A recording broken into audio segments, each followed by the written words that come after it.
Вітаю, шановні колеги! Сьогодні темою мого виступу буде невротизація дитячого населення України з особливими освітніми потребами за умов воєнних змін.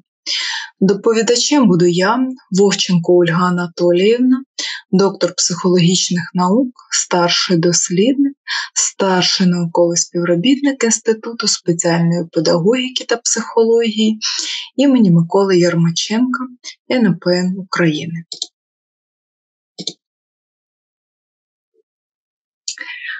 На сьогодні ритм життя дуже прискорився, особливо у великих містах. Стрес, неспокій та втома були і є нашими постійними супутниками. А нині ще й таке явище, як війна. У психологічній літературі все активніше обговорюється поняття дитячої невротизації, оскільки вона багато в чому визначає формування особистості з особливими освітніми потребами в цілому. Дитина сприймає себе і світ навколо крізь призму оцінок дорослих людей, які її оточують. Це батьки, опікуни, педагоги. Їх оцінні судження можуть спричиняти не лише негативні переживання у дитини, а й впливати на становлення її особистості. Особливо у такий буремний період, який ми зараз переживаємо, та дуже несподіваний для всіх українців – це період війни. Невротизація дітей з особливими освітніми потребами – це форма нервово-психічної патології або особливості, що зумовлена тривалою дією впливу чинників, які травмують психіку дитини.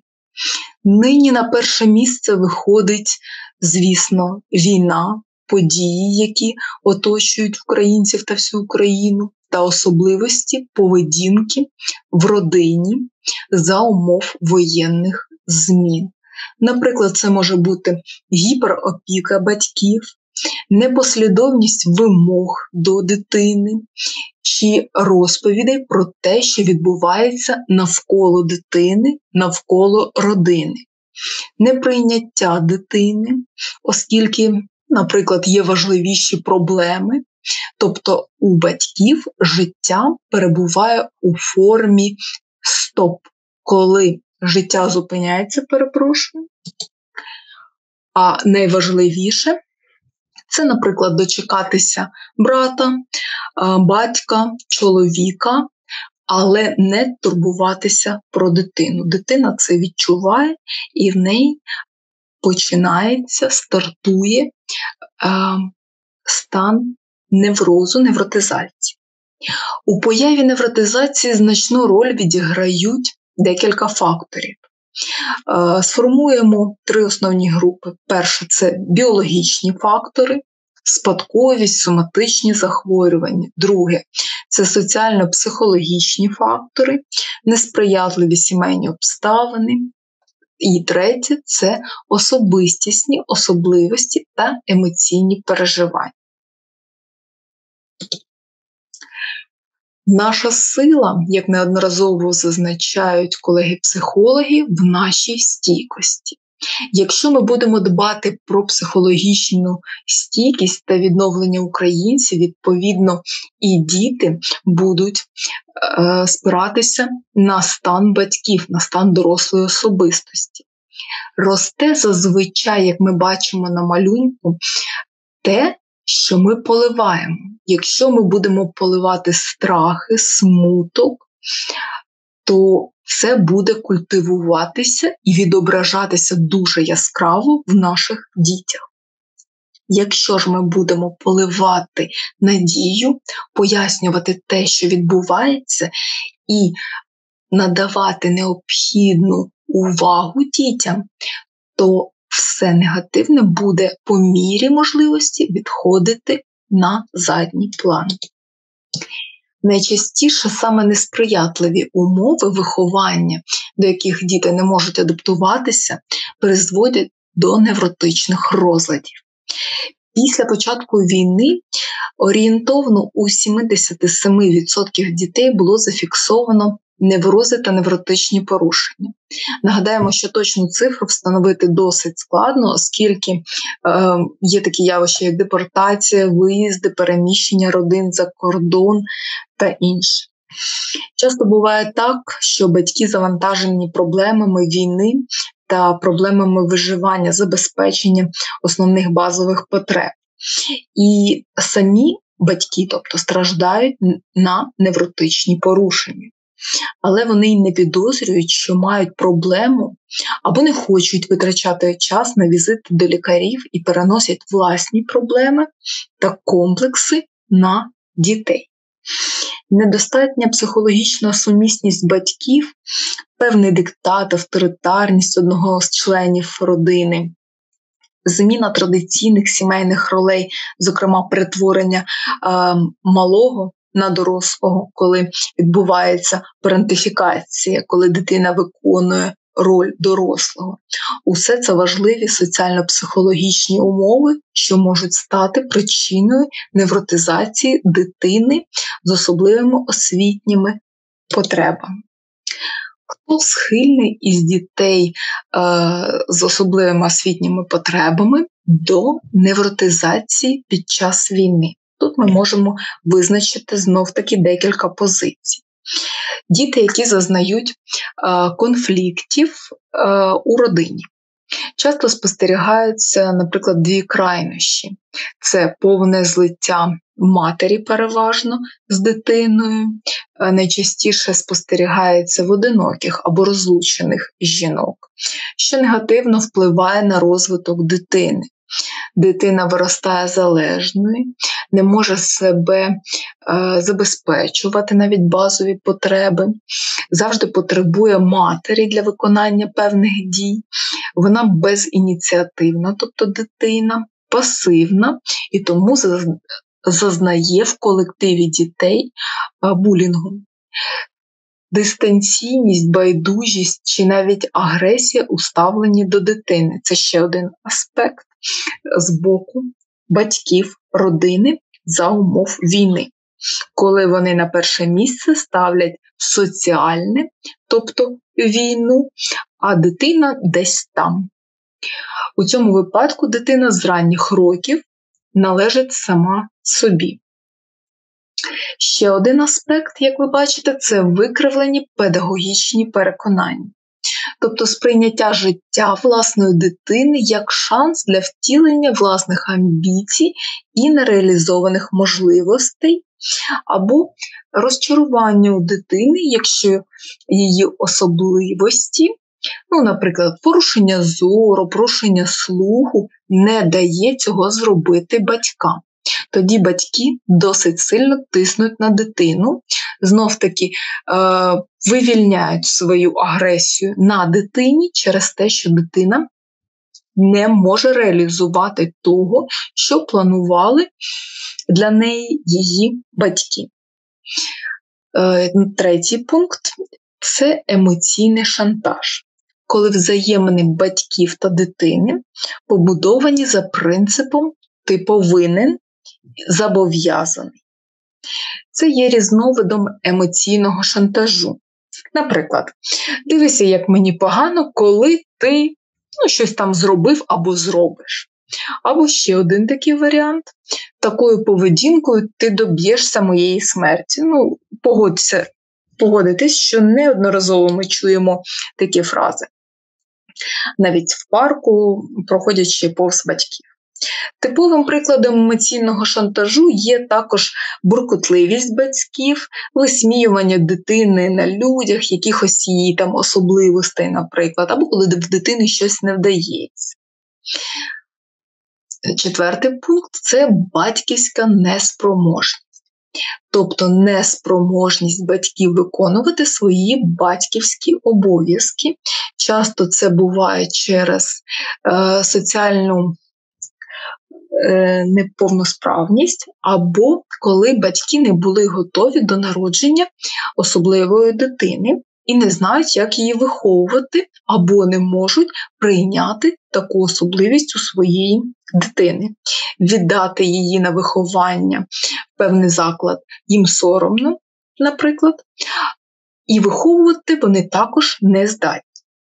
І останній пункт – це неповна сім'я, неповна родина. Тобто, коли є відсутність зразка поведінки представника протилежної статі. У такій ситуації у дитини може виникнути невроз страху людини протилежної статі.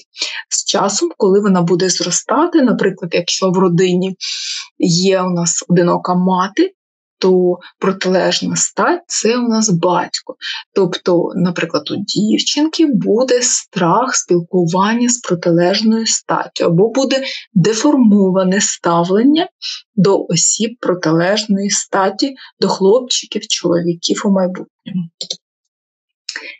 Не дитина має пристосовуватися до батьків, а батьки – до індивідуальності дитини. Тут також варто зазначити про те, що ми говорили до цього, що батьки мають пристосовуватися до особливостей своєї дитини. Багато хто із родин, сімей, ще не народивши дитину, коли, наприклад, мама ходить вагітною, вже мають цілий план щодо своєї дитини. Де вона буде навчатися, які гуртки відвідувати, куди піде в інститут, в університет, можливо, в якій країні буде жити. І це є неправильно, тому що батько або мати перекладає свої нереалізовані амбіції на власну дитину, незважаючи на її можливості, бажання, потреби.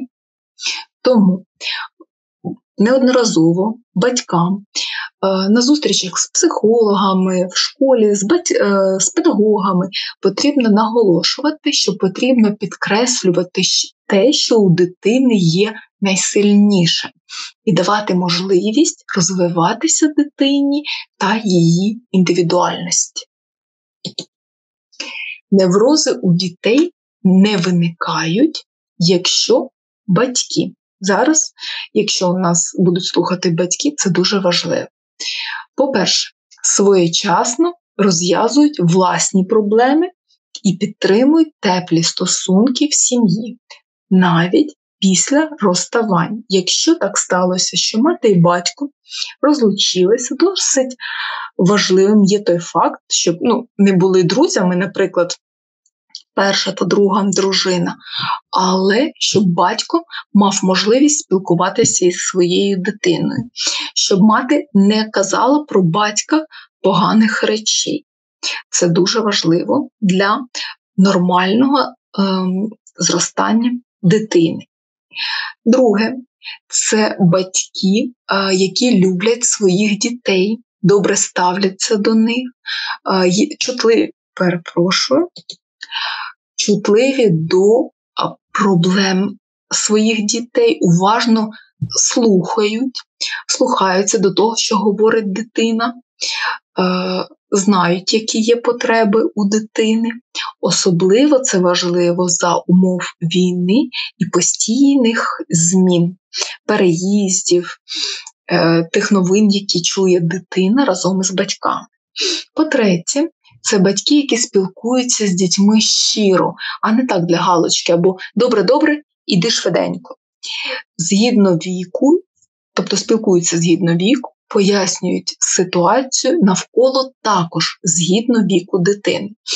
Не можна 3-річній дитині пояснити, що зараз на нас летять шахеди або балістичні ракети. Тобто ми розуміємо, що потрібно розмовляти з дитиною згідно того вікового діапазону, в якому вона зараз перебуває. Також важливо, коли ви розповіли, що зараз щось відбувається, або ви хвилюєтесь, дозволяти і дітям висловити свої почуття, думки і свою позицію. По-четверте, це батьки, які можуть своєчасно стабілізувати своє нервове напруження в разі його виникнення. Тобто батьки з добре розвинутим емоційним інтелектом, які, можливо, відвідували психолога, психотерапевта, або багато читали і знають, як реагувати на власний неспокій і допомогти власній дитині. По-п'яте, це батьки, які діють узгоджено в питаннях виховання, навіть якщо це родина, у якій відбулось розлучення, батьки все рівно мають контактувати для того, щоб дитина потім, коли підростає, не маніпулювала батьками. І по-шосте, зважають на інтереси і захоплення, що відповідають статі дитини, але зважають і на власні фінансові можливості, що також дуже важливо пояснювати дитині. Це те, про що ми вже говорили.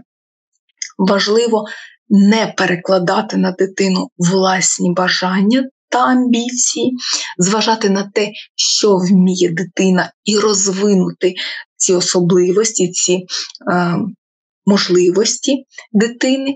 Але якщо, наприклад, дитина мріє стати, парашутистом, то важливо пояснити, що, по-перше, це зараз не відповідає її віку, і, по-друге, якщо у родини дійсно немає коштів на це, пояснити, що, можливо, згодом будуть можливості фінансові, або зараз ми не маємо таких можливостей. Дитина має зростати в тих умовах і розуміти, які ці умови фінансові, соціальні, що зараз переживає країна і батьки.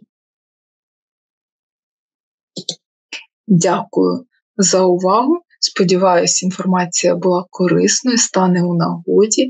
Слава Україні!